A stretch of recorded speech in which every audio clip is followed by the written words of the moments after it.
Juin 2009, la chaleur d'un début d'été faisait fondre l'asphalte à Lyon, en région Auvergne-Rhône-Alpes. Au cœur de la ville habituellement paisible, un bruit sourd et monstrueux déchira le silence. Un immense gouffre provoqué par les travaux de terrassement pour l'extension du métro venait d'engloutir en un instant le parking d'une église. Pourtant, une fois la poussière retombée, les personnes présentes sur les lieux n'en crurent pas leurs yeux. Le sol du parking souterrain s'était effondré, emportant avec lui la terre et la roche qui soutenaient un pilier central. Mais le pilier lui-même, n'était pas tombé. Accroché aux épaisses armatures d'acier du bâtiment principal, le lourd pilier de béton pendait étrangement dans le vide. Une vision précaire, comme si une main invisible le retenait suspendu. Les badauds ne pouvaient cacher leur stupéfaction, mais un seul homme était pétrifié par la terreur. C'était le pasteur de l'église Jean-Luc Martin. Ne touchez à rien, c'est un lieu saint. Alors que le bâtiment menaçait de s'effondrer à tout instant, il bloqua de son corps l'accès aux secouristes, entrant dans une fureur folle pour empêcher quiconque de poser ne serait-ce qu'un doigt sur le pilier suspendu. Que pouvait bien contenir ce froid pilier gris pour que le pasteur le défende avec une telle frénésie ? Remontons le temps. En juillet 1999, une nuit où la saison des pluies commençait, Sophie, l'épouse du pasteur, s'était volatilisée, comme de la fumée ne laissant derrière elle qu'une rumeur, elle se serait enfuie avec un amant. Pendant 10 ans, personne n'avait su la vérité. Personne ne savait que celle que l'on croyait disparue avait attendu en silence pendant une décennie dans l'endroit le plus sombre et le plus froid, juste sous la chaire où son mari prêchait chaque dimanche. La dynamite explosant par hasard n'avait pas seulement réveillé la terre, mais aussi une terrible vérité façonnée par la cupidité et scellée dans le ciment. Le secret démoniaque que recelait le pilier du lieu le plus sacré.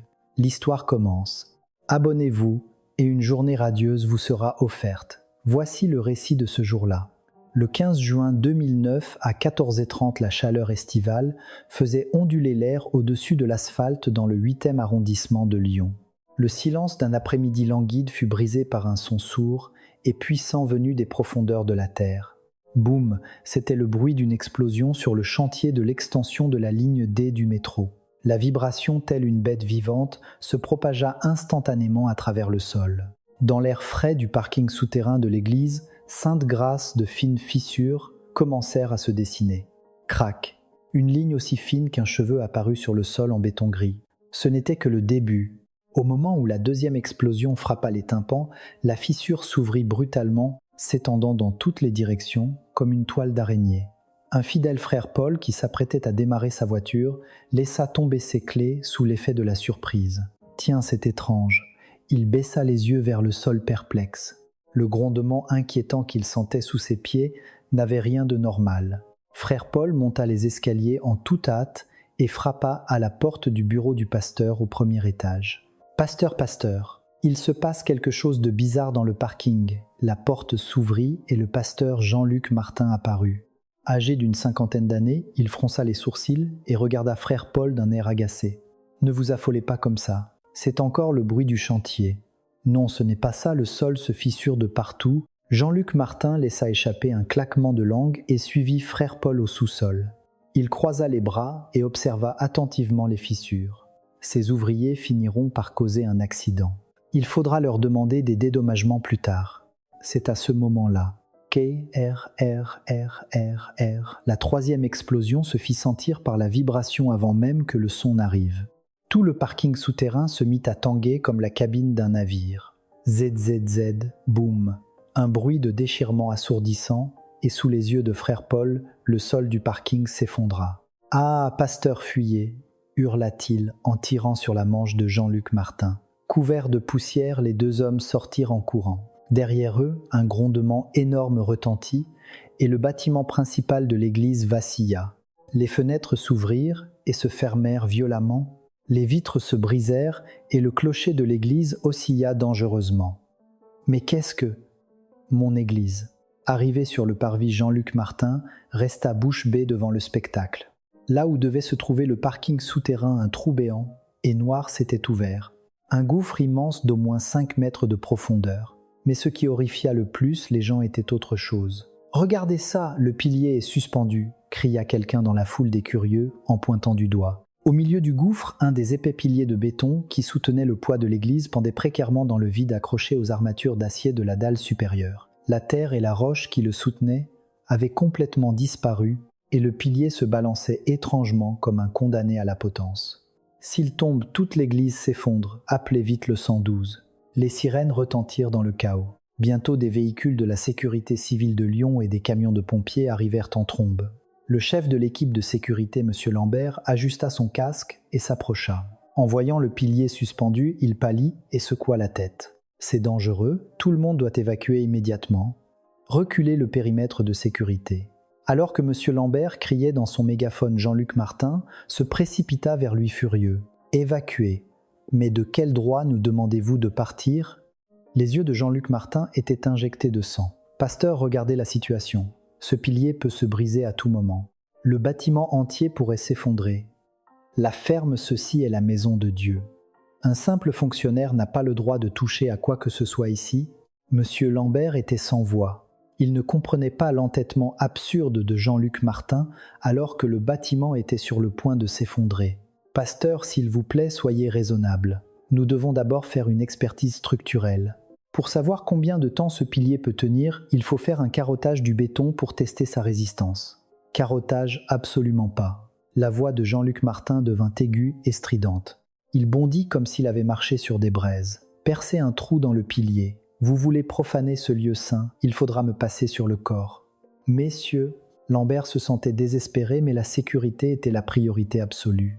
À Cizay, la mairie de Lyon décida de prendre des mesures d'urgence pour éviter l'effondrement. Une équipe spécialisée d'une entreprise de construction voisine fut dépêchée sur les lieux avec de gros équipements. Il fut décidé d'installer des étais temporaires pour répartir la charge du pilier et de procéder de force à un carottage pour vérifier son état. Commencez le travail, on n'a pas le temps. Les ouvriers armés de perceuses et d'étais s'approchèrent du gouffre. À cet instant, Jean-Luc Martin ramassa une brique dans un parterre de fleurs. « N'approchez pas. Sortez de ce lieu saint. Pasteur, ne faites pas ça. C'est vous qui êtes en danger. Ceux qui offensent Dieu seront jugés par le feu de l'Esprit Saint dégagé. » Jean-Luc Martin se mit à lancer des briques et des pots de fleurs sur les ouvriers. Crac, un pot se brisa, projetant de la terre partout. Le chef de chantier esquiva de justesse et cria « La police, appelez la police !» L'inspecteur principal, Antoine Lefebvre, de la police judiciaire de Lyon, qui était en attente sur les lieux, s'approcha de Jean-Luc Martin. « Monsieur Martin, calmez-vous. Vous pourriez être arrêté pour obstruction à agent de la force publique. » L'inspecteur Lefebvre et ses collègues maîtrisèrent Jean-Luc Martin surexcité et le firent reculer. Tout en étant emmené, Jean-Luc Martin hurlait en fixant le pilier. « Non, ne le touchez pas, il ne faut pas y toucher. » Pendant que l'inspecteur Lefebvre calmait le pasteur, l'équipe de travail commença à percer à la hâte. Double vieilli. Le son strident de la machine emplit la cour de l'église. À 10h20, alors que la foreuse avait pénétré d'environ 30 cm dans la surface du pilier. La foreuse n'avance plus. Le chef de chantier arrêta la machine et pencha la tête perplexe. Ce n'était pas du simple béton. Il sentait que quelque chose de tenace et de dur bloquait la mèche. « C'est une armature en acier ?» demanda un ouvrier à côté de lui. « Non. Si c'était de l'acier, ça vibrerait différemment. Là, on dirait que quelque chose est enroulé autour. » Le chef de chantier essaya de retirer la foreuse, mais la machine tournait dans le vide sans bouger. Quelque chose semblait s'être solidement enroulé autour de la mèche. Essayez de tourner dans l'autre sens. Ça ne marche pas non plus. Mince, il va falloir casser un peu autour. Le chef de chantier prit un petit marteau-piqueur et commença à retirer délicatement le béton autour de la foreuse. Tac, tac, tac. La poussière de ciment gris s'envola et le trou où la foreuse était coincée s'élargit peu à peu. C'est alors que... Oh! Le chef de chantier s'arrêta brusquement. Parmi la poussière grise, un objet métallique brillant était emmêlé dans la mèche de la foreuse. « Qu'est-ce que c'est que ça ?» De sa main gantée, il tira doucement sur l'objet emmêlé. Une fine chaîne en métal couverte de poussière sortit. Au bout, un petit pendentif en forme de croix finement travaillée. C'est un collier avec une croix. Quelqu'un la peut être fait tomber pendant les travaux. Le chef de chantier n'y prêta pas plus d'attention et tenta de finir de retirer la foreuse. Mais ce qui suivit fut bien plus choquant. Crac, la mèche se dégagea, entraînant une pluie de morceaux de béton, et parmi eux d'autres objets roulèrent sur le sol. Triple peu. Le chef de chantier hurla et tomba à la renverse. Son visage devint blanc comme un linge. Des os humains. Il y a des os. Avec le collier à croix emmêlé dans la foreuse, ce qui était tombé était sans équivoque un os de doigt humain. En un instant, la scène se transforma en un pandémonium de terreur. Quoi des os ? Les curieux se mirent à crier et à se disperser dans tous les sens, et la zone sécurisée devint un chaos indescriptible. Alerté par le tumulte, l'inspecteur Lefebvre se précipita sur les lieux. « Écartez-vous, reculez tous, préservez la scène ». Avec ses 20 ans d'expérience, Lefebvre sentit instinctivement l'odeur d'une affaire criminelle. Il examina d'un œil perçant les preuves tombées au sol, des fragments d'os blanc mêlés à la poussière de béton et un collier à croix brisé. L'inspecteur Lefebvre enfila des gants et ramassa délicatement le collier. Après avoir enlevé un peu de poussière de petites lettres gravées sur le revers de la croix, apparurent S, J. Ce n'étaient que de simples initiales. Mais à leur vue, un souvenir vieux de 10 ans enfoui dans sa mémoire refit surface comme un éclair dans l'esprit de Lefebvre. « C'est Pétitien Sophie. Sophie Dubois », murmura-t-il les lèvres serrées. Juillet 1999. L'affaire de la disparition de Sophie Dubois, classée à l'époque comme une simple fugue. C'était l'une de ses premières enquêtes en tant que jeune inspecteur. Et cette Sophie Dubois n'était autre que l'épouse du pasteur Jean-Luc Martin l'homme qui se tenait là, bas retenu par les policiers. Lefebvre sortit immédiatement son téléphone, appelait l'identité judiciaire, tout de suite, et il va falloir extraire ce pilier en entier. Son regard se posa sur Jean-Luc Martin qui criait au loin. 2 jours plus tard, dans la salle d'autopsie de l'Institut national de la police scientifique, le visage de l'inspecteur Lefebvre se durcit en lisant le rapport de comparaison ADN. Le squelette était bien celui de Sophie Dubois, disparue 10 ans plus tôt. Mais le plus choquant fut l'avis du médecin légiste, le docteur Bernard. Le docteur Bernard montra une photo des os sur l'écran et dit « Inspecteur, ce n'est pas une mort instantanée due à un traumatisme. Alors quelle est la cause du décès ? Une grande quantité de poudre de ciment a été trouvée dans les voies respiratoires. Et regardez l'état d'usure des phalanges. Ce sont les traces de quelqu'un qui a désespérément gratté quelque chose. » Le docteur Bernard ajusta ses lunettes et ajouta « Elle a été enterrée vivante, ensevelie alors qu'elle était encore en vie, avant que le béton ne durcisse. » L'inspecteur Lefebvre serra les poings. 10 ans plus tôt, Jean-Luc Martin avait déclaré en larmes au commissariat « Ma femme s'est enfuie avec un autre homme. S'il vous plaît, ne la cherchez pas. » Mais Sophie ne s'était pas enfuie. Pendant 10 ans, elle avait été emprisonnée dans le froid pilier de béton, juste sous la chaire où son mari prêchait, et y avait trouvé une mort atroce. Lefebvre comprit alors que toutes les pièces du puzzle s'assemblaient. La raison pour laquelle Jean-Luc Martin s'était si farouchement opposé aux travaux du métro. Son comportement hystérique, refusant toute rénovation de l'église et interdisant de toucher aux piliers. Ce n'était pas pour protéger un lieu saint. C'était la lutte désespérée d'un homme pour empêcher que son crime monstrueux ne soit révélé au grand jour. L'inspecteur Lefebvre regarda la porte de la salle d'interrogatoire et murmura à voix basse « Jean-Luc Martin, vos prières sont terminées. » Le 18 juin 2009, la salle des archives de la police judiciaire de Lyon était emplie d'une odeur de vieux papier et de poussière. L'inspecteur Antoine Lefebvre, accroupi au milieu de piles de carton, tout sauta sèchement. Il tenait dans ses mains un dossier jauni datant de 1999. Le dossier de la disparition de Sophie Dubois, classé à la hâte comme une simple fugue 10 ans plus tôt. Lefebvre humecta son doigt et tourna les pages une à une parcourant les informations personnelles de Jean-Luc Martin. Puis son doigt s'arrêta sur une ligne précise. Le voilà. Le regard de Lefebvre devint perçant. La raison en était les 2 mots inscrits dans la case de l'ancienne profession de Jean-Luc Martin avant qu'il ne devienne pasteur coffreur-boiseur. Lefebvre referma le dossier d'un coup sec et murmura « coffreur-boiseur ». Un technicien spécialisé dans la construction de coffrages pour couler le béton sur les chantiers. La section expérience indiquait qu'il avait travaillé pendant plus de 15 ans dans le coulage de béton et le coffrage. Lefebvre se frappa le genou. Maintenant je comprends. C'était une tâche impossible pour une personne ordinaire. Placer un corps dans un pilier, monter un coffrage et couler le béton parfaitement nécessitait des connaissances et des compétences techniques très avancées. Une tentative maladroite aurait pu faire éclater le coffrage sous la pression du béton, ou le corps aurait pu être exposé avant que le ciment ne durcisse. Pour Jean-Luc Martin, c'était tout à fait possible de le faire seul. Lefebvre prit immédiatement son téléphone et appela son collègue le lieutenant Morel. « Morel, comment avance l'enquête de voisinage ? Tu as trouvé quelque chose ?» La voix excitée de Morel retentit à l'autre bout du fil. « Inspecteur, j'ai entendu des choses très intéressantes. Sur la réputation de Madame Dubois. » Sa réputation ? Oui, seul Jean-Luc Martin et un certain doyen Michel, un ancien de l'Église, semblent s'accorder pour la dénigrer. Qu'elle était dépensière avide, qu'elle causait des problèmes avec les hommes. Ils en disent les pires horreurs. Morel baissa la voix et continua. Mais l'épicier du coin et le patron du pressing disent tout le contraire. Il n'y avait pas plus discrète et gentille qu'elle. Une sainte femme, selon eux. Lefebvre hocha la tête. C'est une tactique classique. Faire passer la victime pour une mauvaise personne pour justifier ses propres actes. À 14 ans, Lefebvre se rendit au salon de coiffure Le Joli Ciseau où Sophie avait l'habitude d'aller. C'était un petit salon de quartier imprégné d'une vieille odeur de produits de permanente. Parler de Madame Dubois, à la pauvre, c'est si triste. La propriétaire Madame Leclerc s'arrêta de couper les cheveux en claquant de la langue.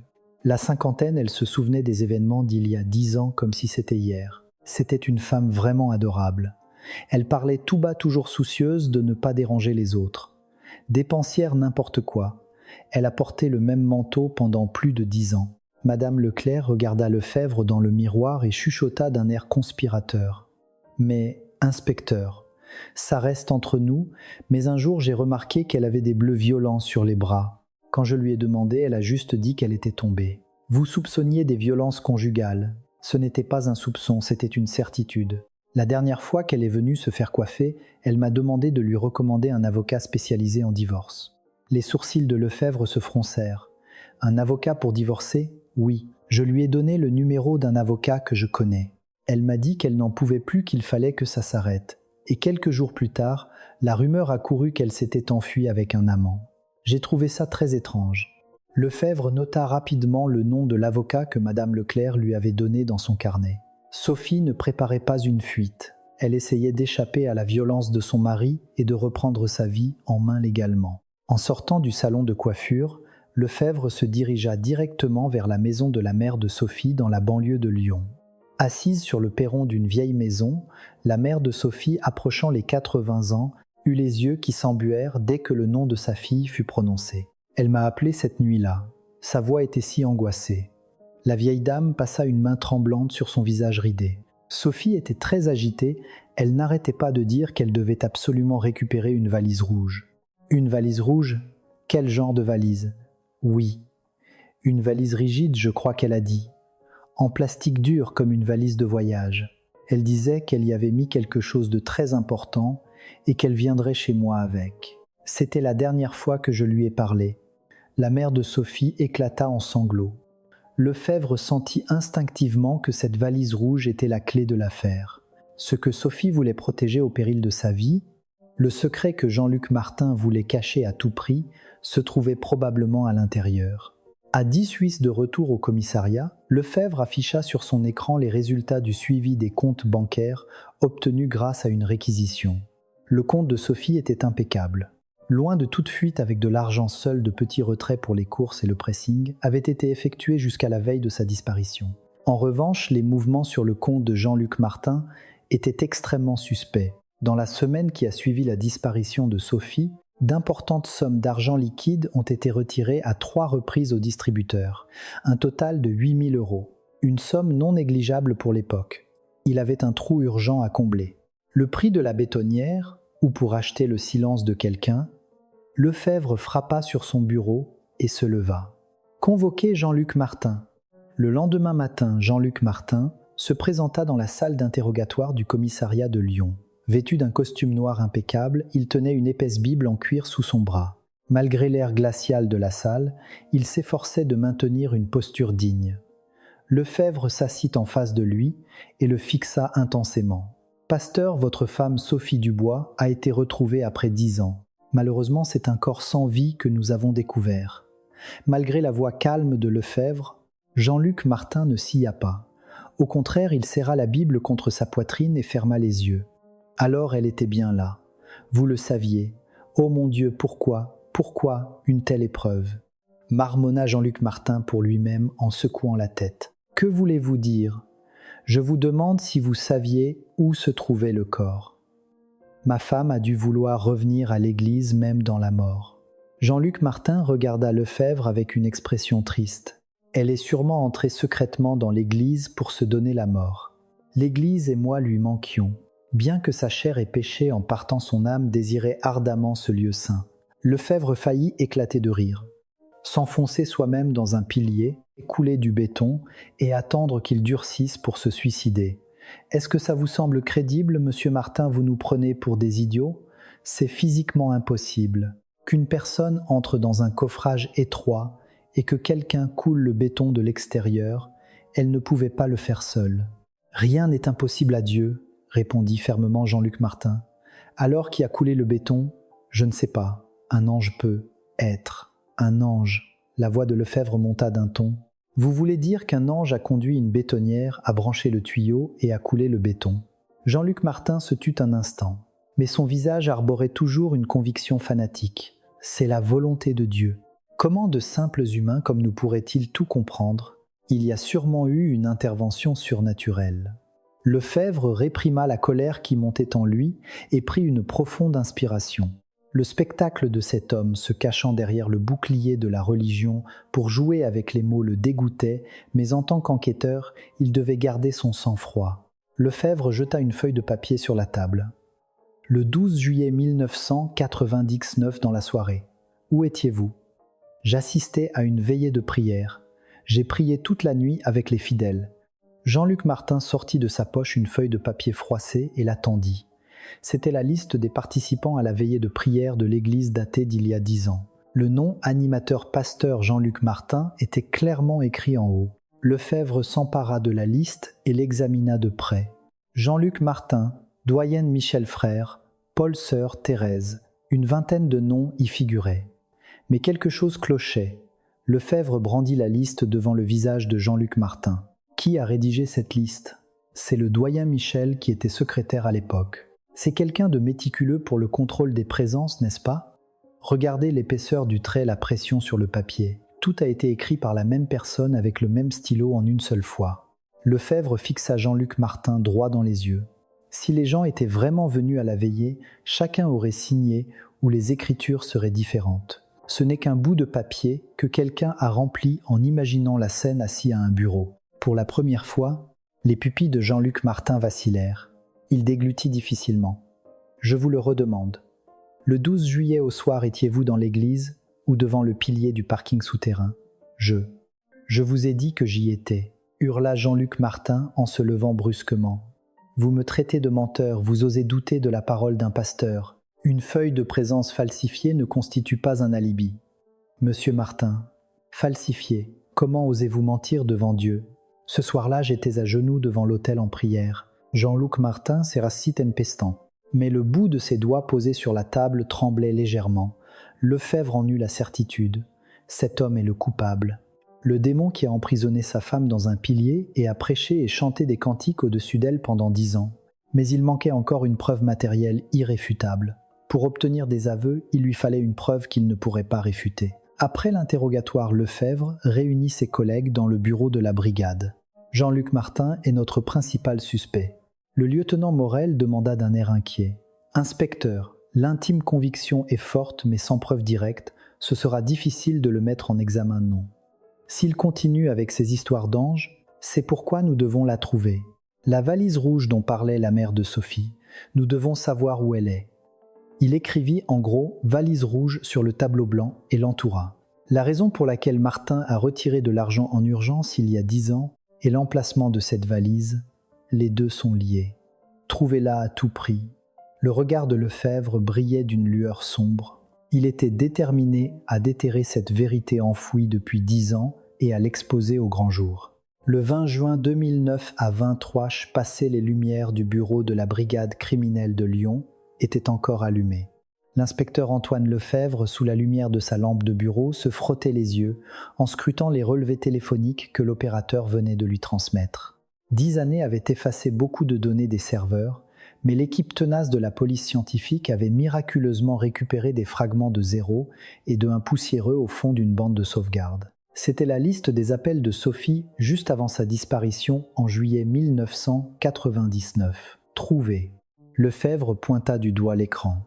Le jour de sa disparition, le 12 juillet à 15h27, un numéro inconnu commençant par l'indicatif 01 de Paris attira son attention. La durée de l'appel était de 12 minutes et 38 secondes.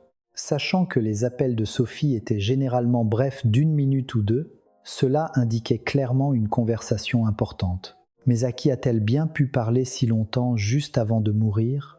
Lefebvre vérifia immédiatement les informations de l'abonné de ce numéro à l'époque. Pierre Renaud, 37 ans, 27 ans à l'époque. Profession journaliste pour un hebdomadaire d'investigation. Un journaliste, un frisson parcourut l'échine de Lefebvre. Il eut la forte intuition qu'il ne s'agissait pas d'une simple affaire de querelle conjugale. Le lendemain matin, Lefebvre prit la route pour Paris. La rédaction où travaillait Pierre Renaud se trouvait au 3e étage d'un vieil immeuble de bureaux de 6 étages dans le quartier du Marais. Un mélange d'odeurs d'encre et de tabac froid imprégnait l'air du couloir. « Pierre Renaud, s'il vous plaît ». En ouvrant la porte du bureau, un homme qui somnolait sur une pile de manuscrits leva la tête d'un air ensommeillé. Barbe mal rasée, yeux fatigués, c'était Pierre Renaud. C'est pourquoi, inspecteur principal Antoine Lefebvre, police judiciaire de Lyon. Je viens pour l'affaire de la disparition de Sophie Dubois en 1999. À cet instant, les pupilles de Pierre Renaud se mirent à trembler violemment. Il faillit laisser tomber son gobelet en carton et se leva brusquement. « Ah, alors elle est vraiment morte. Comment le saviez-vous ? J'ai vu les informations. » L'histoire du corps, retrouvé dans un pilier d'église à Lyon. Pierre Renaud baissa la tête et laissa échapper un profond soupir. Son visage exprimait moins la surprise que la culpabilité. Lefebvre l'emmena dans un café tranquille à proximité. Assis dans un coin, Pierre Renaud tripota son café froid et commença à parler. « Pendant 10 ans, je n'ai pas oublié un seul jour. J'ai tellement regretté. » « Qu'avez-vous regretté quand Madame Dubois m'a appelé pour la dernière fois ? Je n'aurais pas dû l'ignorer. » Renaud sortit une cigarette d'un geste tremblant, hésita, puis la remit dans sa poche. Elle m'a dit en sanglotant qu'elle avait des preuves des terribles méfaits de son mari. Elle voulait tout révéler au grand jour et m'a demandé de l'aider. Et pourquoi ne l'avez-vous pas aidée ? Au début, nous avions fixé un rendez-vous. Mais Madame Dubois n'est jamais venue. Et quelques jours plus tard, son mari le pasteur est venu à mon bureau. Le regard de Lefebvre se fit plus perçant. Jean-Luc Martin en personne. Oui. Avec un air très respectable, il m'a dit que sa femme s'était enfuie aux États-Unis avec un autre homme. Et vous l'avez cru, il m'a montré une preuve. Un certificat de sortie du territoire. Le nom de Sophie Dubois y était clairement imprimé. Renaud fouilla dans sa vieille sacoche en cuir et posa un carnet de notes jaunies sur la table. J'ai compris plus tard que c'était probablement un faux document obtenu via un faussaire. Mais à l'époque, j'ai juste pensé que j'avais raté un scoop. Lefebvre prit le carnet et le feuilleta lentement. Parmi les notes serrées, des mots comme Église Sainte-Grâce, usurpation d'identité de SDF, prêt frauduleux, étaient clairement visibles. C'est ce que Madame Dubois voulait vous révéler, exactement. L'existence d'une fondation fantôme, la fondation Grâce et Bienfaisance utilisée pour usurper l'identité de sans-abri et obtenir des millions d'euros de prêts frauduleux. Jean-Luc Martin et le doyen Michel étaient les cerveaux. Lefebvre était stupéfait. Ce n'était pas un simple meurtre passionnel. C'était un assassinat planifié pour étouffer une escroquerie financière de grande envergure. Où Madame Dubois vous a-t-elle dit qu'elle gardait ses preuves ? Dans une valise rigide rouge. Une valise de voyage très solide, a-t-elle dit. À l'intérieur, il y avait un double livre de comptes des cassettes audio et des comptes bancaires ouverts sous de faux noms, dit Renaud, la voix brisée. Si seulement j'avais eu un peu plus de doute à ce moment-là, elle n'aurait pas fini emprisonnée dans ce froid béton. Lefebvre tapota légèrement l'épaule de Renaud. Merci pour votre courage même maintenant. Ce carnet sera d'une grande aide pour l'enquête. À 6 heures de retour à Lyon, Lefebvre se rendit directement au bureau de l'entreprise Bâti-Rhône qui avait été en charge de l'agrandissement de l'église à l'époque. Dans un bureau de chantier préfabriqué, il rencontra l'ancien chef de chantier, M. Gérard. La soixantaine, il retira son casque et s'essuya le front. « Ça fait 10 ans, ma mémoire me joue des tours. Essayez de vous souvenir, s'il vous plaît. Le pasteur Martin a-t-il eu un comportement étrange ou fait des demandes inhabituelles pendant les travaux ? Monsieur Gérard remua son café soluble et fouilla dans sa mémoire. « Ah, maintenant que vous le dites, il y a eu un truc bizarre. » Monsieur Gérard se frappa le genou. C'était un jour où il pleuvait des cordes, vers la mi-juillet, je crois. Le pasteur a soudainement arrêté le chantier et nous a dit de renvoyer tous les ouvriers chez eux. Il a arrêté les travaux. Oui, mais pas tout le monde. Il a demandé de ne garder qu'une bétonnière et son chauffeur. Il a dit qu'il voulait prier toute la nuit pour poser lui-même les fondations du lieu saint. Le cœur de Lefebvre se mit à battre plus vite. Et ensuite, que s'est-il passé ? Le client est roi, on n'avait pas le choix, tout le monde est parti. Mais le lendemain, en arrivant sur le chantier, j'ai eu un choc. Monsieur Gérard secoua la tête. Un des piliers du parking souterrain avait été coulé, mais la finition était une catastrophe. Ce n'était pas le travail d'un professionnel.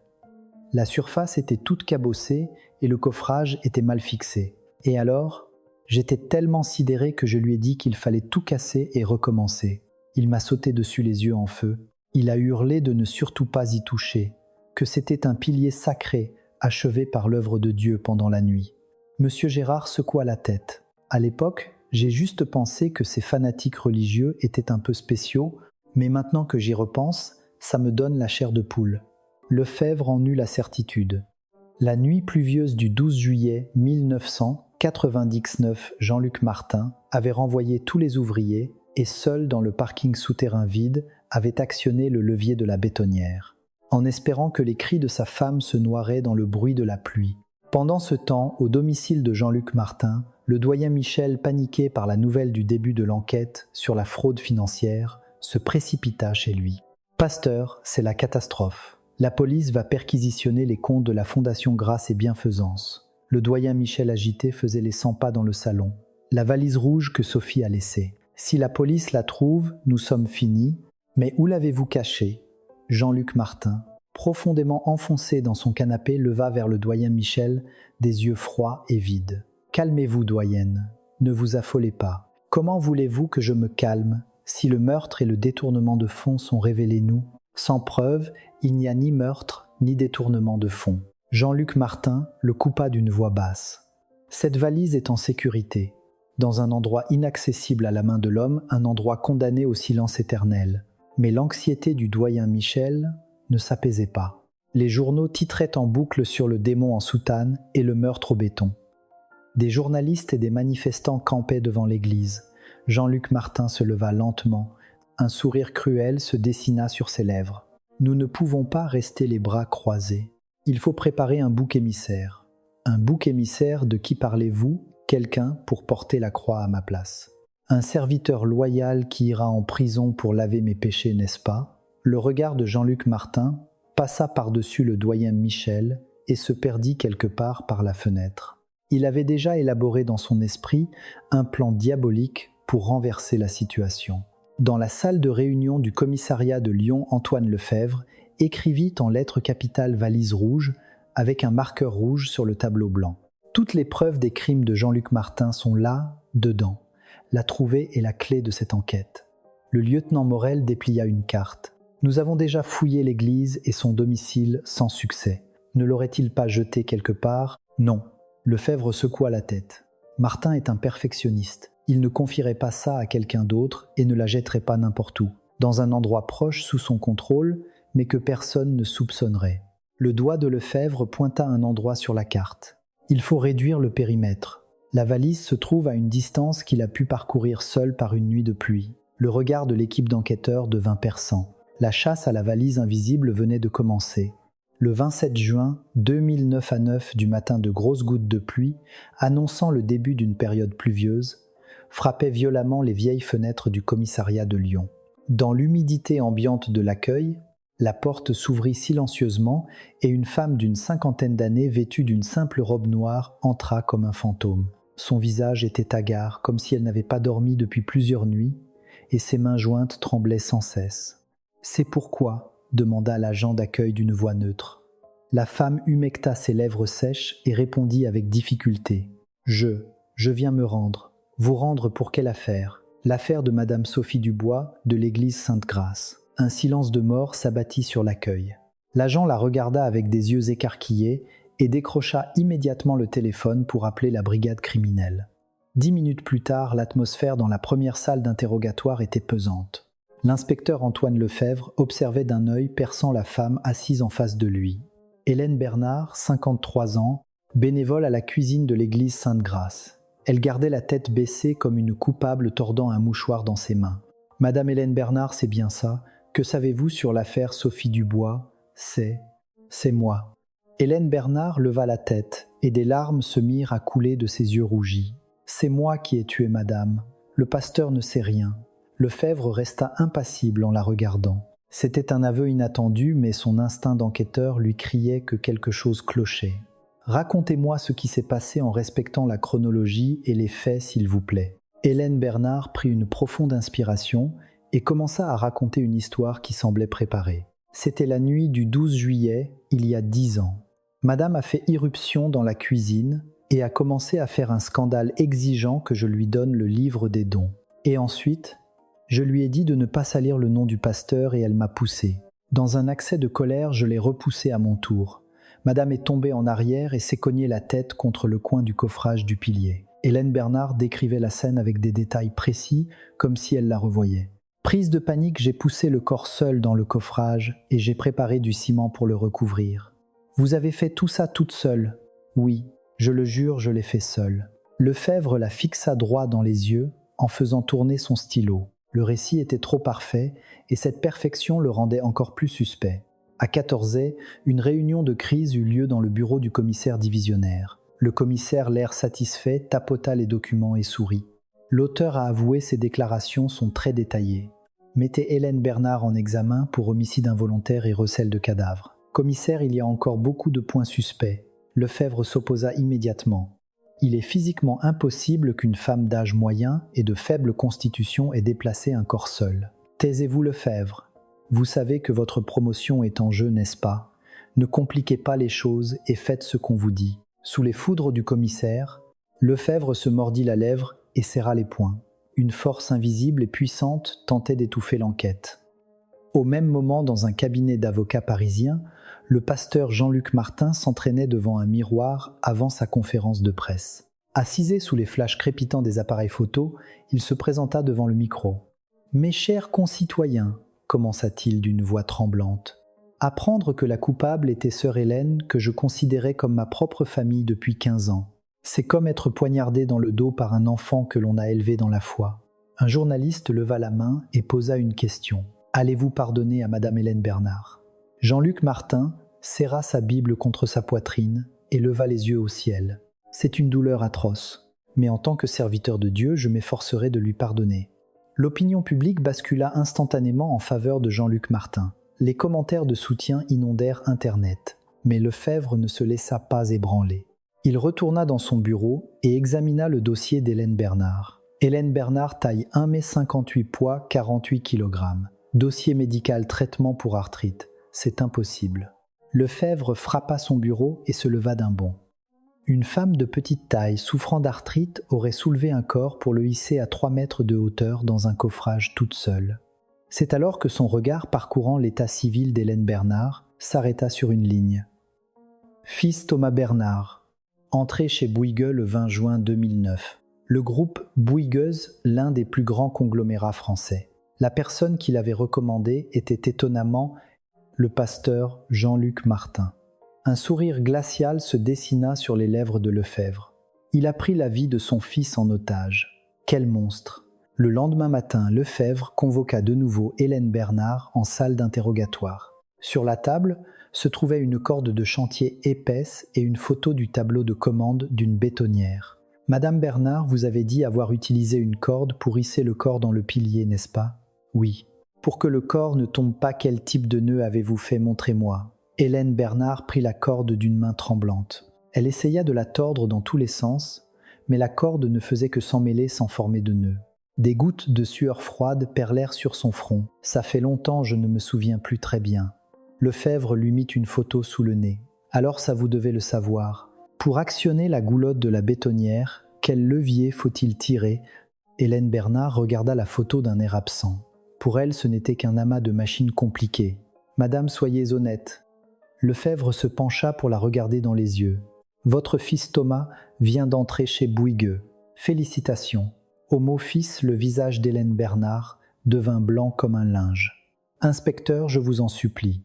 Voulez-vous vraiment que votre fils soit montré du doigt toute sa vie comme le fils d'une meurtrière ? Le poste que le pasteur Martin a promis vaut-il la peine que sa mère passe sa vie en prison ? » Sous les paroles dures de Lefebvre, Hélène Bernard s'effondra sur la table. Un cri rauque presque animal s'échappa de sa bouche. « C'est le pasteur. C'est le pasteur qui m'a forcé Thomas. Pour Thomas. » Le barrage du mensonge qui semblait si solide venait enfin de céder. Le 30 juin 2009 au matin, la sonnerie du téléphone de l'Institut national de la police scientifique retentit sur le bureau de l'inspecteur Lefebvre. Sa main, en saisissant le combiné, était moite. « Inspecteur Lefebvre ici, le docteur Bernard de l'INPS. Je vous appelle en urgence, nous avons trouvé un détail singulier lors de l'analyse du corps. » La voix du docteur Bernard était plus aiguë et excitée que d'habitude. « Singulier, la cause du décès n'a-t-elle pas déjà été établie ? » Non, il ne s'agit pas de la cause mais de la manière dont le corps a été ligoté. Le nœud utilisé est très particulier. Lefebvre serra son stylo prêt à prendre des notes. En quoi est-il particulier ? Ce n'est pas un nœud fait par un amateur. C'est un nœud très professionnel utilisé sur les chantiers pour fixer les échafaudages ou les coffrages. Le docteur Bernard poursuivit, dans le jargon du métier, on l'appelle un nœud de ferrailleur ou un nœud de coffreur. Il est conçu pour supporter des charges énormes sans jamais se défaire. Seul un vétéran qui a passé plus de 10 ans à manipuler du fil de fer sur les chantiers peut le réaliser. Lefebvre se frappa le genou.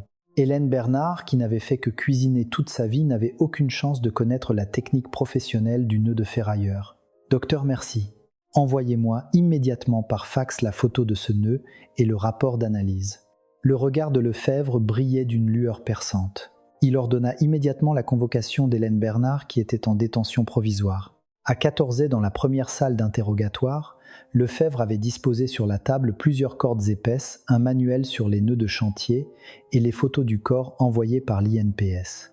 Peu après, Hélène Bernard menottée entra. Son visage était encore plus hagard que les jours précédents, ses yeux cernés de noir. « Madame Bernard, je vous ai fait venir pour vérifier quelques points supplémentaires. Asseyez-vous. » dit calmement Lefebvre en poussant un bout de corde vers elle. « La dernière fois, vous avez dit avoir utilisé un simple nœud pour attacher le corps, n'est-ce pas ? » « Oui, c'est exact. » Hélène Bernard déglutit en regardant la corde. « Pourriez-vous nous le montrer en essayant de vous souvenir de cette nuit-là ?» D'une main tremblante, Hélène Bernard saisit la corde. Elle tourna et tordit les bouts, mais la corde s'emmêla comme un serpent sans former le moindre nœud. La sueur froide perla sur son nez. « C'est étrange, » dit Lefebvre en croisant les bras et en s'adossant à sa chaise. « Vous n'arrivez même pas à faire le plus simple des nœuds de chaise. Comment avez-vous pu ligoter le corps si parfaitement ? C'est que ça fait longtemps, je ne me souviens plus. Et comment expliquez-vous ceci ? » Lefebvre déplia le rapport de l'INPS et le lui mit sous les yeux. La photo montrait un nœud complexe et étrange, enserrant finement les poignets et les chevilles du corps. Voici le nœud qui a réellement servi à attacher le corps, le fameux nœud de coffreur. Une technique que seuls les ouvriers expérimentés du bâtiment connaissent. Le visage d'Hélène Bernard devint blanc comme un linge. Lefebvre la fixa droit dans les yeux et l'assaillit de questions. « Madame Bernard, quand avez-vous travaillé sur un chantier ou qui vous a appris cette technique professionnelle ?» Hélène Bernard serra. Ses pupilles affolées cherchaient une issue. Lefebvre ne lui laissa aucun répit et sortit un autre document. Une photo du tableau de commande complexe d'une bétonnière. Pour couler le ciment, il faut manipuler la goulotte. Sur cette photo, quel est le levier de la goulotte ? Celui de gauche de droite ou ce bouton rouge ? Hélène Bernard regarda la photo d'un air absent. Comment ouvre-t-on la vanne du réservoir d'eau derrière la cabine ? Comment arrête-t-on la rotation de la toupie à l'arrière du camion ? Je ne sais pas. Vous ne savez pas, n'est-ce pas ? C'est normal, parce que vous ne connaissez absolument rien au coulage de béton. Lefebvre frappa la table du poing. Madame, arrêtez. Sans ces connaissances techniques, le crime lui-même est impossible. Vous n'êtes pas la coupable. Hélène Bernard secoua les épaules et baissa la tête, mais elle gardait toujours le silence, un silence de protection ou de peur.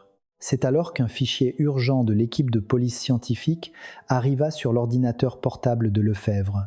Ils avaient réussi à récupérer un enregistrement d'appel effacé du téléphone d'Hélène Bernard. Sans un mot, Lefebvre augmenta le volume des haut-parleurs de l'ordinateur. Au milieu des grésillements, une voix familière et menaçante se fit entendre. « Hélène, tout est la volonté de Dieu. » C'était la voix du pasteur Jean-Luc Martin. Son ton froid et impitoyable glaça l'atmosphère de la salle. « Tu dois porter cette croix. C'est la seule façon pour que Thomas puisse vivre. Pasteur, n'est-ce pas trop demander comment pourrais-je dire que j'ai tué quelqu'un ?» La voix sanglotante d'Hélène Bernard suivit. « Trop demander après tout ce que j'ai fait pour ton fils. » La voix de Martin changea soudainement et devint un grognement. Un gamin sorti d'une petite fac qui l'a fait entrer dans une grande entreprise. Sans ma lettre de recommandation, il n'aurait même pas passé la sélection des dossiers. Et maintenant tu vas me trahir. Mais la prison. Quoi la prison? Que tu pourrisses en prison, je m'en fiche. Tu veux ruiner la vie de ton fils? Si j'ouvre la bouche, il est viré de sa boîte dès demain. Compris. Clic, l'enregistrement se coupa laissant place au silence. Hélène Bernard se prit la tête entre les mains et s'effondra sur la table. Un cri de bête blessée s'échappa de sa bouche. « C'est le pasteur qui m'a forcé. » La porte de la vérité si fermement scellée venait de s'ouvrir. Il m'a aidé à trouver un travail pour Thomas, mais il m'a fait signer une reconnaissance de dette, que je ferais tout ce qu'il me demanderait au péril de ma vie. Je n'aurais jamais imaginé que cela signifiait endosser un meurtre. Lefebvre lui tendit un mouchoir et la calma. « Maintenant, racontez-moi tout.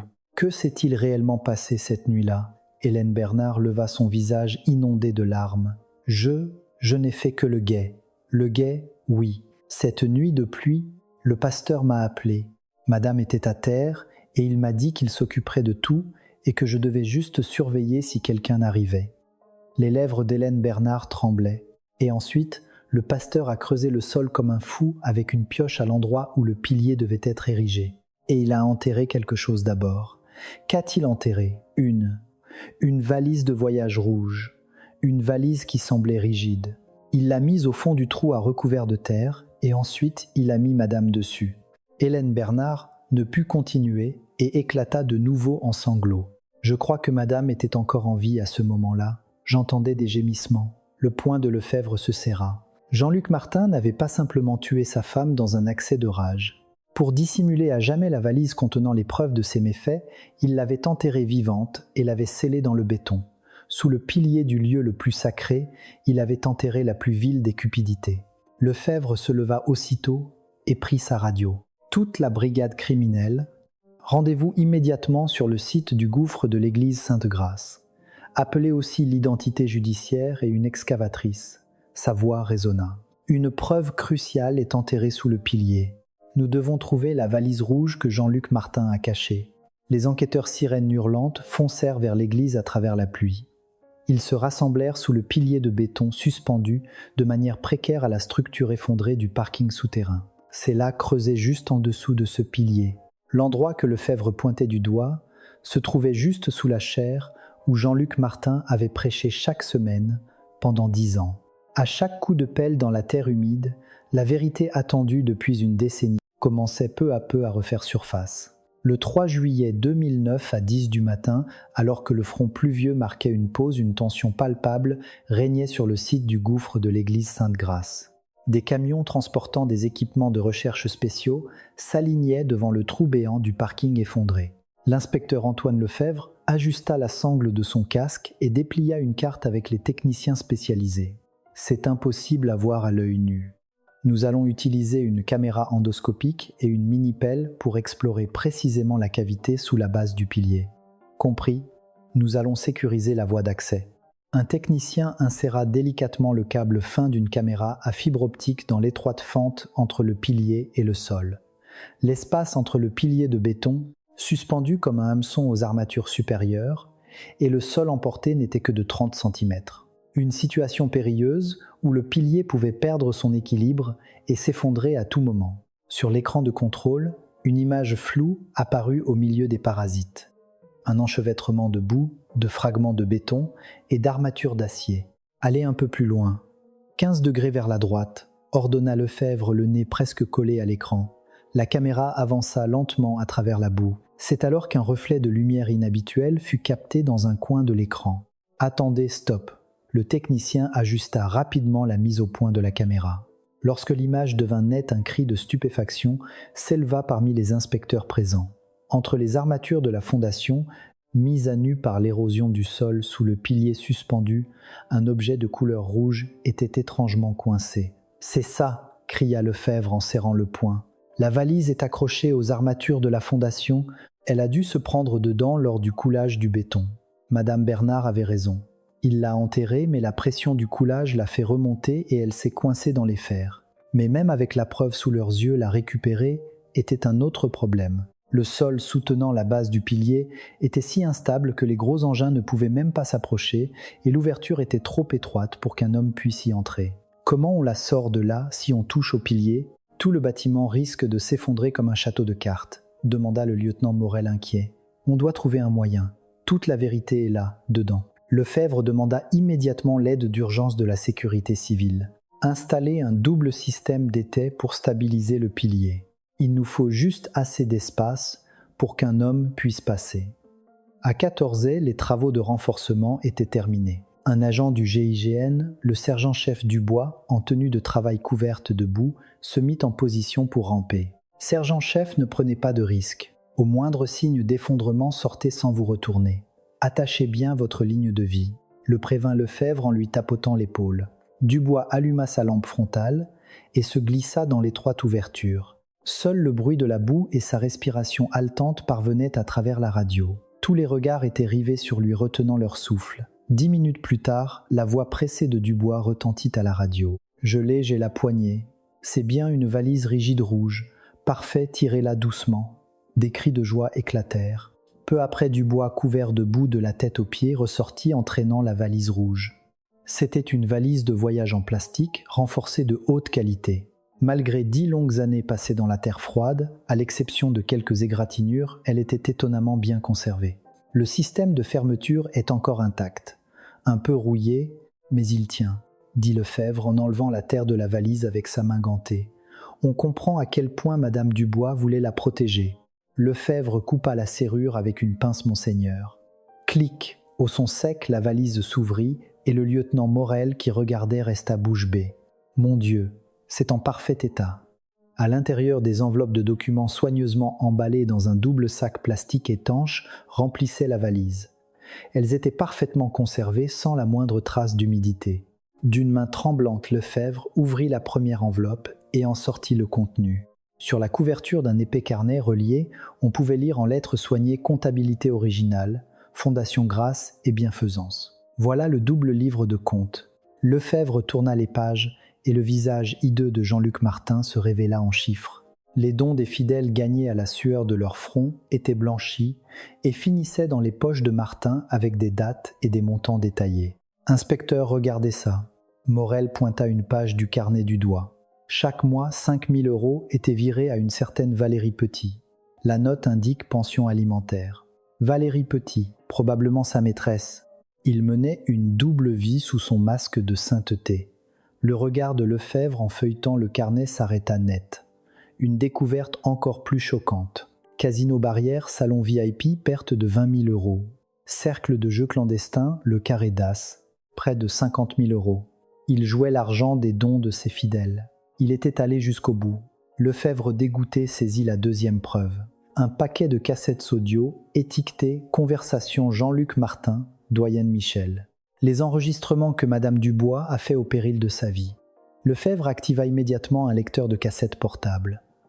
Au milieu des grésillements, la voix de Jean-Luc Martin se fit entendre. « Doyen, trouvez-moi encore 10 noms de SDF.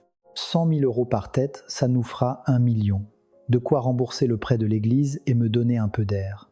Pasteur, c'est très risqué. Si la banque fait un audit, ne vous inquiétez pas. Le directeur de l'agence est un de nos fidèles. Vous croyez qu'il va soupçonner son pasteur? Personne ne s'en souciera. C'était la preuve irréfutable d'une conspiration en vue d'une escroquerie financière et le mobile décisif du meurtre. Lorsque Sophie a menacé de tout révéler, il l'a réduite au silence de la manière la plus horrible. Mais Lefebvre ne se concentra pas uniquement sur le contenu des preuves. Son regard perçant était fixé sur l'endroit où la valise avait été trouvée. « C'est étrange », murmura-t-il en fixant le trou vide sous le pilier. Pourquoi la valise a-t-elle été trouvée dans la terre sous le pilier et non à l'intérieur ? Morel hocha la tête. C'est vrai, s'il l'avait tuée sur un coup de tête, il aurait jeté la valise avec le corps dans le pilier. Exactement. Lefebvre reconstitua la séquence des événements avec un regard glacial. Martin avait tout planifié. Premièrement, il a creusé un trou profond pour enterrer cette valise pleine de preuves. Deuxièmement, il a monté le coffrage du pilier par-dessus. Troisièmement, il a mis Sophie vivante dans le coffrage et a coulé le béton. Mon Dieu, alors le corps lui-même servait de seau pour cacher la valise. C'est ça, un crime parfaitement planifié. Ça ne correspond pas du tout à l'histoire de l'accident involontaire que Madame Bernard a été forcée de raconter. Martin construisait dès le début un tombeau de béton pour y engloutir sa femme. Devant cette vérité effroyable, les inspecteurs restèrent sans voix. Lefebvre appela immédiatement le procureur de la République de permanence. « Je demande un mandat d'arrêt. Situation d'urgence. Suspect Jean-Luc Martin. Chef d'accusation meurtre, recel de cadavres et escroquerie en bande organisée.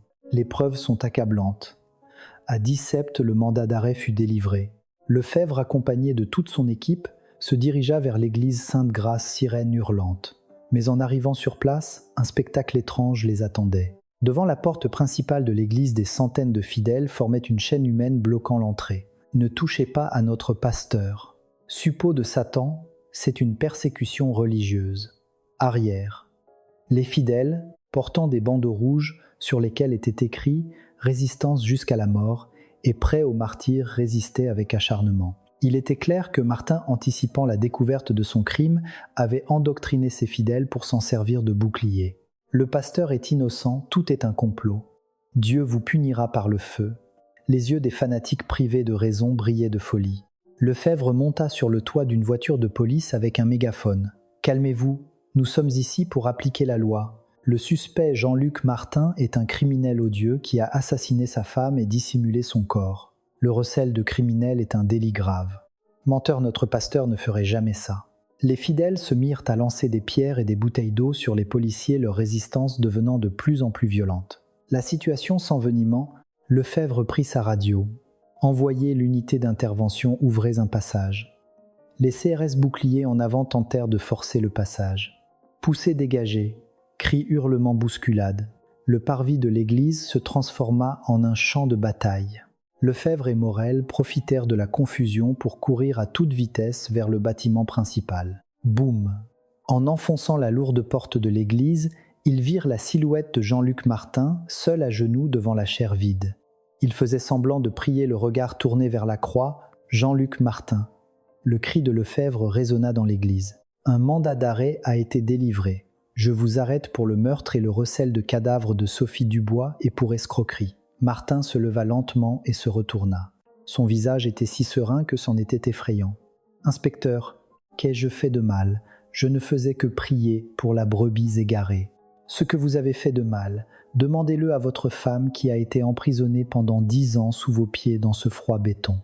Demandez-lui ce que vous avez fait. » Lefebvre s'approcha en sortant ses menottes. « Je suis innocent. Dieu est mon témoin. N'invoquez pas Dieu. Il n'y a pas de Dieu pour défendre un démon comme vous. » Clic. Les menottes froides se refermèrent sur les poignets de Jean-Luc Martin. Vous avez le droit de garder le silence et de consulter un avocat. C'est une persécution religieuse. Une persécution qui restera dans l'histoire. Martin se débattit en hurlant, mais le lieutenant Morel lui tordit le bras pour le maîtriser. « Écoutez-moi bien, Martin. La valise rouge que vous aviez cachée, on vient de la déterrer. Et les désirs immondes qu'elle contenait vont être exposés au grand jour. » Aux mots de Lefebvre, les pupilles de Martin se mirent à trembler. Le masque arrogant tomba en un instant, révélant le visage abject d'un criminel. Non, pas ça. Alors qu'il était emmené par les inspecteurs, la grande croix qu'il avait protégée pendant 10 ans le regardait froidement. En le voyant sortir, les fidèles se mirent à pleurer, mais les menottes d'argent à ses poignets racontaient une vérité qui ne pouvait plus être cachée. En cet été 2009, le secret du temple suspendu fut enfin entièrement révélé au monde. La nuit du 12 juillet 1999 à 22, une pluie diluvienne s'abattait sur Lyon. Alors que le bruit de la pluie effaçait tous les autres, un étrange frottement résonnait dans l'escalier menant au parking souterrain de l'église Sainte-Grâce. DRR, DRR. Sophie serrant contre sa poitrine une lourde valise rigide rouge descendait les marches avec précaution. Son visage pâle n'exprimait pas la peur, mais une sorte de détermination. C'était sa dernière tentative pour révéler au monde les méfaits de son mari et s'échapper de cet enfer. « C'est fini, je ne me laisserai plus faire », murmura Sophie en essuyant ses larmes mêlées à la pluie, mais son espoir fut anéanti à l'entrée du parking. Dans l'obscurité, une silhouette tenant un parapluie noir l'attendait. C'était Jean-Luc Martin. « Où allez-vous si pressé en pleine nuit ?» La voix de Martin glacial transperça le bruit de la pluie.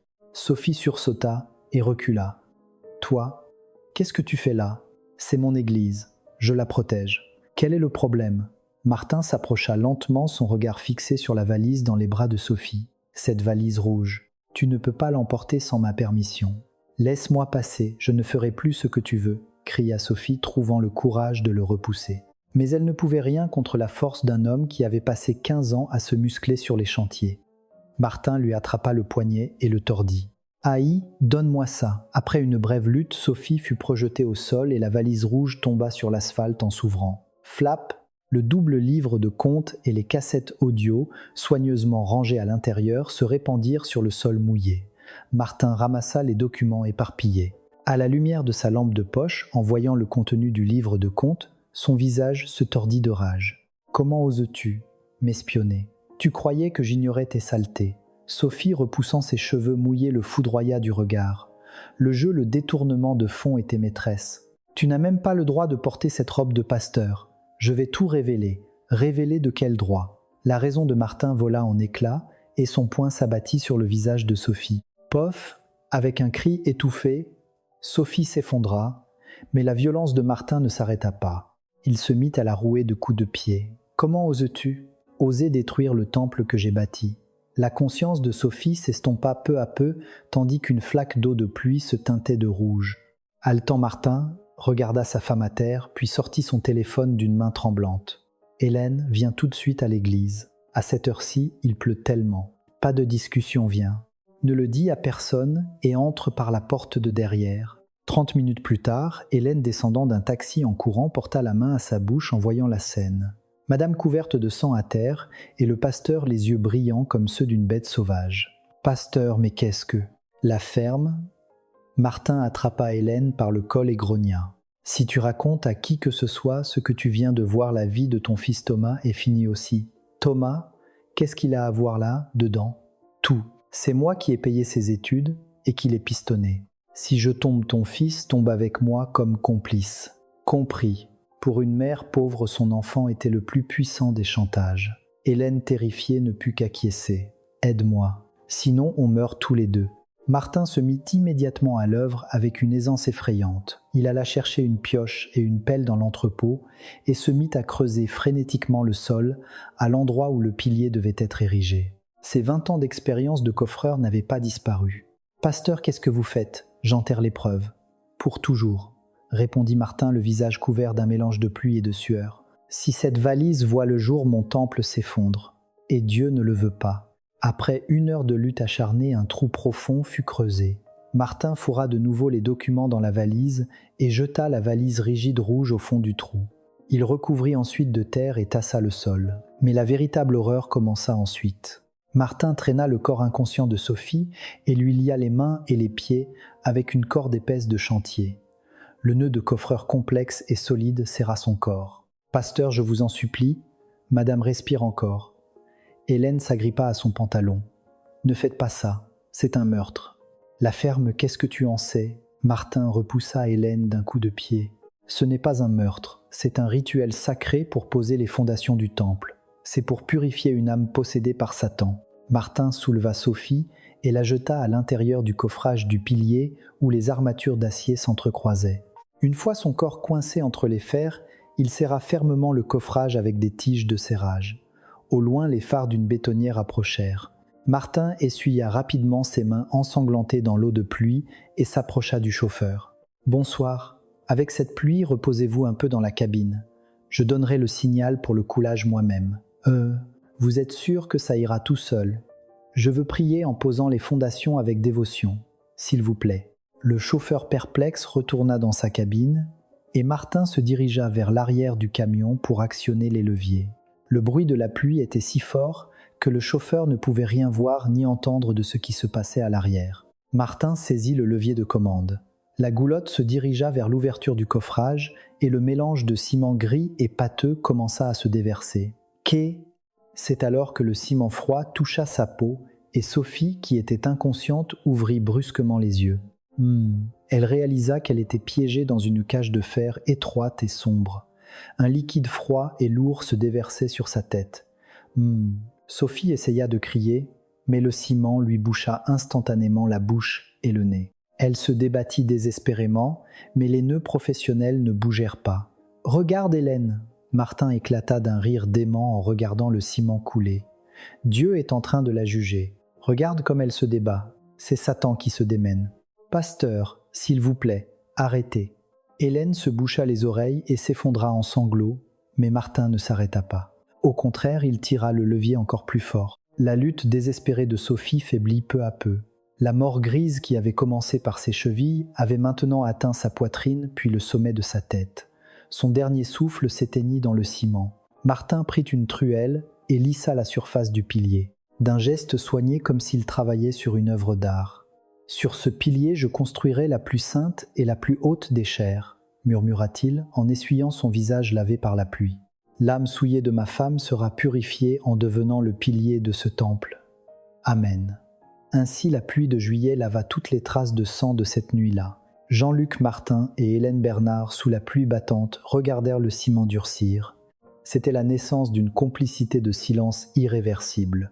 6 mois plus tard, une église magnifique fut construite sur ce pilier et une croix resplendissante fut érigée.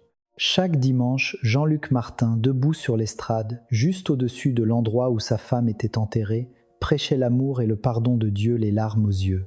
Oubliant complètement que sous ses pieds, dans l'obscurité froide, le corps de sa femme gisait recroquevillé.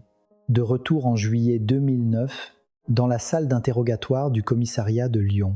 Sous la lumière blafarde des néons, Jean-Luc Martin était assis. Malgré la découverte de la valise rouge et de toutes les preuves, l'accablant son expression restait effrontément arrogante. « Cette femme était Satan », dit-il en regardant l'inspecteur Lefebvre droit dans les yeux. Elle a essayé de me tenter, moi, le saint serviteur de Dieu, pour me faire chuter. C'était un démon qui voulait détruire l'Église. Lefebvre, stupéfait, secoua la tête en souriant amèrement. 10 ans avaient passé, mais le monstre était toujours emprisonné dans sa propre forteresse. Monsieur Martin, vous n'avez pas jugé Satan. Vous n'êtes qu'un meurtrier qui a enterré sa femme vivante pour cacher ses propres turpitudes. Non. J'ai agi, en tant qu'exécuteur du jugement de Dieu. Ce pilier est ma profession de foi, hurla Martin en frappant la table. Mais Lefebvre imperturbable se leva lentement. Votre profession de foi répugnante est terminée. Il est temps de faire face au vrai jugement. Pasteur Jean-Luc Martin. La porte en fer de la salle d'interrogatoire se referma lourdement. C'était le son de cloche finale annonçant l'effondrement d'un temple de mensonges qui avait duré 10 ans. Le 15 septembre 2009, un lourd silence régnait dans la salle d'audience du tribunal de grande instance de Lyon. Tous les regards du public étaient tournés vers l'homme dans le box des accusés, Jean-Luc Martin, en tenue de détenu et menottes au poignet. Il gardait le menton haut, regardant la cour d'un air arrogant. Au nom du peuple français, le tribunal déclare l'accusé Jean-Luc Martin coupable et le condamne à la réclusion criminelle à perpétuité. La voix sévère du président du tribunal brisa le silence. Des soupirs de soulagement et de tristesse s'élevèrent du public. Le président lut le jugement. L'accusé a abusé de sa position sociale de ministre du culte pour commettre de multiples détournements de fonds et escroqueries, mais il a également, pour dissimuler ses crimes planifiés et exécuter le meurtre de son épouse, faisant preuve d'une cruauté inhumaine. Le regard du président se posa sur Martin. Malgré cela, tout au long du procès, l'accusé a nié les faits, a calomnié la victime et s'est réfugié derrière des sophismes religieux, ne montrant aucun signe de remords. Il est donc nécessaire de l'isoler de la société de manière permanente. « Je fais appel. C'est une persécution religieuse », cria Martin en se levant brusquement. « Je n'ai fait qu'exécuter le jugement de Dieu, comment osez-vous me... » Faites sortir l'accusé. Les gardes se précipitèrent pour maîtriser et emmener Martin qui se débattait. Tout en étant traîné dehors, il hurlait « Le temple que j'ai bâti ne s'effondrera pas, il est éternel. » Lors d'un procès séparé, Hélène Bernard, la tête baissée, pleurait. Le tribunal condamne l'accusée Hélène Bernard à une peine de 5 ans d'emprisonnement. La Cour a tenu compte du fait qu'elle avait été longtemps sous l'emprise psychologique et les menaces de Jean-Luc Martin. L'accusée semble être à la fois une coupable et une autre victime. Cependant, sa responsabilité pour avoir aidé au crime et dissimulé la vérité n'est en aucun cas légère. En entendant le verdict, Hélène Bernard s'effondra sur le sol en sanglotant. « Je suis désolée, vraiment désolée. » Un mois plus tard, le 20 octobre, sous une pluie d'automne, un périmètre de sécurité jaune fut installé autour des ruines de l'église Sainte-Grâce. Avec la reprise des travaux du métro, la démolition complète du bâtiment fut décidée. Pour des raisons de sécurité, une démolition par explosion fut choisie. Dans le poste de commandement, l'inspecteur Lefebvre prit sa radio. « Le périmètre est sécurisé. Vous pouvez commencer. » Compris, lancement du compte à rebours. La voix du compte à rebours résonna dans les haut-parleurs. 3, 2, 1, feu. Boum, boum, boum. Une série d'explosions assourdissantes et la dynamite placée sur les piliers de l'église explosa en séquence. La masse de béton qui avait abrité un terrible secret pendant 10 ans s'effondra verticalement dans un nuage de poussière. Car le temple autrefois qualifié de miracle suspendu, mais en réalité le tombeau de la cupidité disparut à jamais. Alors que la poussière retombait sur le terrain vague, un citoyen qui observait la scène murmura « Enfin cette terre peut respirer un peu ». Quelques jours plus tard, dans le caveau familial de Sophie, l'inspecteur Lefebvre déposa un chrysanthème blanc sur la tombe fraîchement scellée. Les restes de Sophie récupérés par l'INPS avaient enfin quitté leur prison de ciment froide après 10 ans pour reposer dans une terre chaude. Les funérailles furent modestes. Seule la vieille mère de Sophie et quelques proches étaient présents en larmes. C'est alors qu'un homme en costume noir s'approcha d'un pas chancelant. C'était le journaliste Pierre Renaud. Il tomba à genoux devant le portrait de Sophie et éclata en sanglots. « Je suis désolé, tellement désolé. Madame. » Renaud sortit de sa poche une coupure de journal plastifié et la déposa sur l'autel. Mort d'une lanceuse d'alerte et remords tardif. Un article écrit non pas en tant que journaliste en quête de scoop, mais en tant qu'homme rempli d'un profond repentir. Si seulement je n'avais pas raccroché ce jour-là, si seulement je n'avais pas été aveuglé par mon ambition. Alors que Renaud se frappait le front contre le sol, la mère de Sophie posa une main tremblante sur son épaule pour le réconforter. « C'est bon maintenant, notre Sophie comprendra. » La vieille dame se tourna et prit les 2 mains de Lefebvre. La chaleur sincère se transmit à travers ses mains cailleuses. « C'est grâce à vous, inspecteur. Sans vous, ma fille serait restée pour toujours dans cette pierre froide. Madame, je suis désolé de l'avoir retrouvée si tard. Je n'ai fait que mon devoir. Maintenant, reposez en paix. » Le vent souffla faisant onduler les herbes hautes autour de la tombe. C'était comme si Sophie leur disait adieu. 3 ans plus tard, au printemps 2012, à l'endroit où se trouvait l'église Sainte-Grâce, une station de métro moderne avait été construite et le terrain au-dessus avait été transformé en un petit parc public. Sous le soleil printanier, Antoine Lefebvre était assis sur un banc du parc. Des enfants riaient en courant sur la pelouse et des couples poussaient des poussettes en se promenant paisiblement. Une scène si paisible qu'il était difficile de croire que c'était l'endroit même où 13 ans plus tôt, un homme aveuglé par la cupidité avait enterré sa femme. « C'est vraiment fini maintenant », murmura Lefebvre pour lui-même. Il tapota le sol du pied, une terre ferme et stable. Sous ses pieds, il n'y avait plus de rancœur, plus de secrets cachés.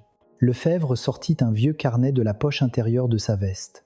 Il ouvrit à la dernière page le carnet au cuir usé, affaire de la disparition et du meurtre de Sophie Dubois. Il sortit un tampon rouge de sa poche, souffla dessus et l'appuya fermement sur le papier. Classé. En voyant les 2 mots clairement imprimés, un léger sourire se dessina sur les lèvres de Lefebvre. Le lourd fardeau qui pesait sur son cœur venait enfin de disparaître. « Adieu, Sophie. Là où vous êtes, ne souffrez plus. » Lefebvre se leva. Une douce brise printanière, venue de nulle part, le poussa légèrement dans le dos. Il quitta le parc sans se retourner. Au son des annonces de la station de métro et du bruit joyeux de la foule, il s'avança lentement. « Merci de m'avoir écouté jusqu'au bout. Un petit commentaire pour me dire que vous avez apprécié serait une grande source de motivation. J'espère que votre journée sera remplie de lumière et de moments de paix. N'oubliez pas de vous abonner et de liker. Merci. »